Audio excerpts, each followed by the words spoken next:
बिस्मिल्लाहिर्रहमानिर्रहीम। इब्तिदा है रब्बे जलील के बबरकत नाम से जो दिलों के भेद खूब जानता है। मैं हूं आतिफ आरिफ और आप देख रहे हैं मेरा फेसबुक और यूट्यूब चैनल। नाज़रीन, आज हम बात करेंगे एक तो पंजाब में जो आटा स्कीम है, मुफ्त आटा स्कीम, उस पर, और दूसरा इंसानी हकूक़ की खिलाफ वर्जियों पर अमेरिका का जो रद्द-ए-अमल आया है भारत और पाकिस्तान के बारे में। सबसे पहले बात हम करते हैं कि जो पंजाब में मुफ्त आटा स्कीम है, उसमें पंजाब हुकूमत ने 3 रोज़ में 25 लाख थैले तकसीम किए हैं।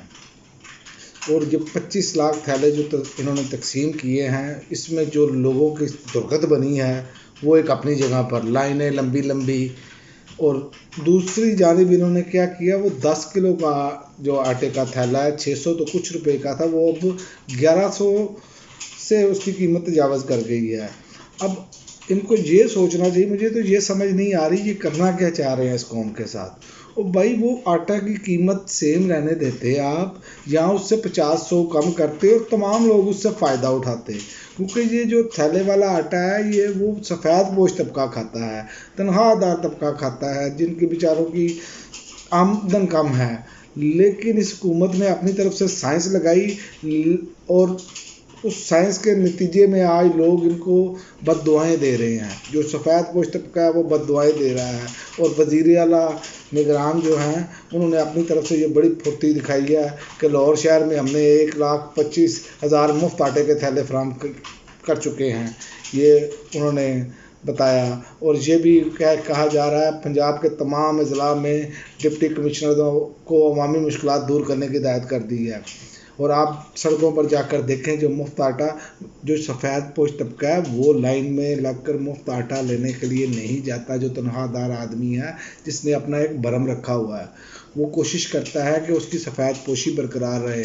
लेकिन ये हुकूमत जो है वो इस टाइम सफ़ेद पोश तबके को भी जो है वो मदोलना शुरू कर दिया है। पंजाबी में कहता है मदोलना, ये मदोल रही हैं इनको, और लोग इनको बद्दुआएं दे रहे हैं, बुरा भला कह रहे हैं।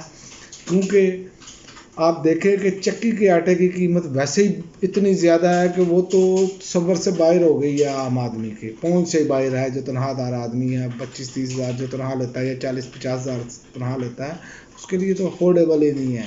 और दूसरी जानब इन्होंने ये फनकारी लगाई है, और लोग ये बातें कर रहे हैं कि ये रमज़ान में भी हमको लाइनों में लगवाना चाहते हैं रोज़े की हालत में। चलें, दुआएं मिलेंगी इनको, ऐसी दुआएं मिलेंगी, ऐसी आहें मिलेंगी कि जिसका नतीजा जो है वो इनको भुगतना पड़ेगा। क्योंकि अल्लाह के हाथ देर है, अंधेर नहीं है। और रमज़ान में भी इन्होंने ये कहा है कि मुफ्त आटा स्कीम के तहत तमाम में 4,70,00,000 आटे के मुफ्त थैले तकसीम किए जाएंगे। और ये भी कहा गया है कि 60,000 से कम आमदन वाले हर ख़ानदान को मुफ्त आटे के थैले 3 थैले दिए जाएंगे। और बेनज़ीर इनकम सपोर्ट प्रोग्राम में रजिस्टर्ड अफराद भी मुफ्त आटे के 3 थैले ले सकेंगे।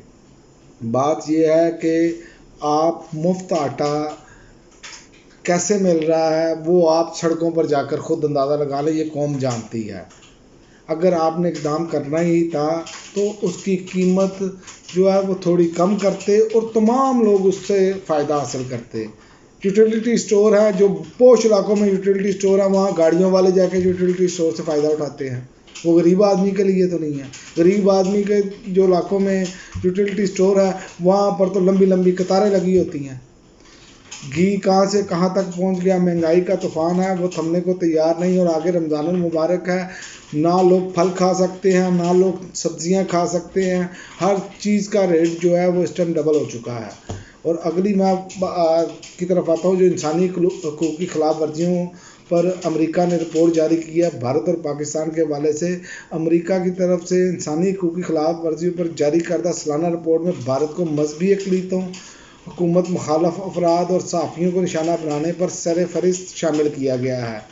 ये गैर मुल्की एजेंसी राइटर्स की रिपोर्ट के मुताबिक अमरीकी महकमा ख़ारजा ने कहा है कि इंसानी हकूक़ से मुतल्लिक़ सालाना रिपोर्ट में भारत में होने वाली इंसानी हकूक़ की संगीन खिलाफ वर्जियों और ज़्यादतियों को शामिल किया गया है, जिसमें मजहबी अक़लीतों और हुकूमत मुखालिफ अफराद और सहाफ़ियों को निशाना बनाने की इत्तलात है। ये है भारत का।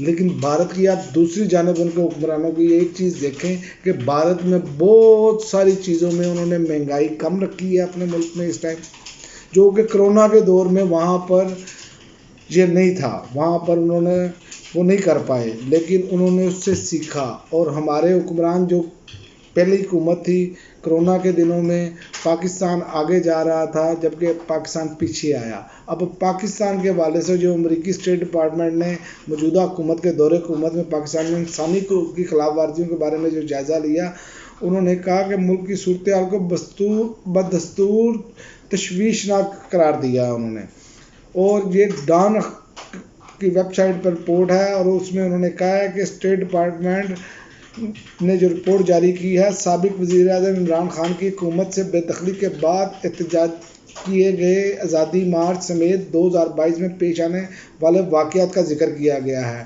اور رپورٹ میں پاکستان تحریک انصاف کے چیئرمین عمران خان کے ان دعووں کا بھی ذکر کیا گیا ہے کہ اسلام آباد کی طرف مارچ کو وفاق حکومت کی جانب سے رکاوٹیں کھڑی کر کے روکا گیا ہے، اور شرکاء پر آنسو گیس کی شیلنگ کی گئی اور گرفتار کیا گیا ہے۔ آنسو گیس کی شیلنگ ہی نہیں صرف کی گئی، یہ میں آپ کو آگے بتاتا ہوں کہ ایکسپائرڈ شیل پھینکے گئے ہیں، اور یہ ایک بہت بڑا لمحہ فکریہ ہے کہ آج جو امریکہ کی گود میں بیٹھے ہیں، دیکھیں وہ ان کے بارے میں رپورٹ کیا جاری کر رہے ہیں، اور پھر بھی امریکہ ان کو سستا تیل سے نہیں لینے دے رہا۔ وہ کہہ رہا ہے G7 کے ممالک کے ساتھ جو ہے نا، جس ریٹ پہ وہ لے رہے ہیں اسی قیمت پر آپ لیں۔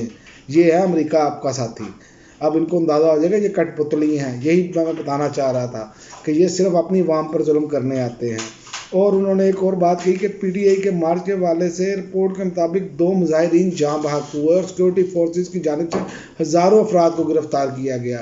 اس سے پہلے وی-لاگ میں نے صحافیوں کے بارے میں بھی ذکر کیا جو صدیق جان گرفتار ہوئے، اس سے پہلے جو صحافیوں کے ساتھ ہوا وہ بھی ایک تشویشناک بات ہے، لیکن یہ حکومت باز نہیں آ رہی، اور وزیر داخلہ صاحب تو ویسے ہی دھمکیاں دیتے ہیں، ان کی عادت بن چکی ہے دھمکیاں دینا، اور پھر جو بندہ قابو آ جائے اس کے ساتھ یہ سلوک کرنا۔ یہ نہیں ہونا چاہیے، پاکستان کا امیج خراب ہو رہا ہے، یہ پاکستان کے سبز پاسپورٹ کا امیج بھی خراب ہو رہا ہے۔ لوگ جو اوورسیز ہیں وہ کہتے ہیں، لوگ ہمیں تانے دیتے ہیں کہ آپ کے ملک میں کیا ہو رہا ہے۔ خدا را ہوش کے ناخن لیں، ایک تو انسانی حقوق کی خلاف ورزیاں چھوڑیں کہ امریکہ جیسا ملک بھی جو ہے، جو آپ کا ہواری ہے، آپ کا ساتھی ہے، جس رجیم چینج میں سائفر کا جو عمران خان بار بار ذکر کرتے تھے، ان کو بھی یہ ماننا پڑا۔ تو دوسری جانب آپ غریب کے ساتھ کیا سلوک کر رہے ہیں وہ آپ کے سامنے ہے۔ تو خدا کا واسطہ ہے کہ ہوش کے ناخن لیں اور غریب آدمی کو ریلیف دیں۔ درخواست کی جا سکتی ہے کیونکہ یا دعا کی جا سکتی ہے، ویسے تو آپ کو شرم نہیں آنی، وہ نظر آ رہا ہے، لیکن اس عوام کا سوچیں، اس ملک کا سوچیں۔ اب تک کے لیے ناظرین اتنا ہی، اجازت دیجیے۔ اللہ حافظ۔ پاکستان زندہ باد۔